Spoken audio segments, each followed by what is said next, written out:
Aku nemu anggur Saint Muscat yang cakep banget. Bulat-bulat, gemuk, terus ini padat. Ya ada yang lepas satu. Tapi ini padat banget dan fresh nih, masih kayak keras gitu nempelnya. Saint Muscat tergendut yang pernah aku nemu sih. Ini harganya segini tuh $100 Hong Kong. Jadi kalau dirupiahin sekitar 200 ribuan. Tuh.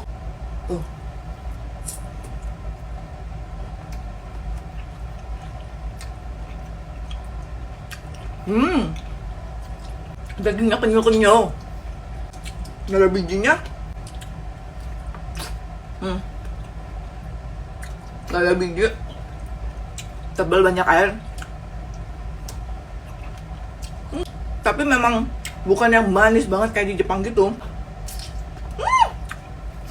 Enggak.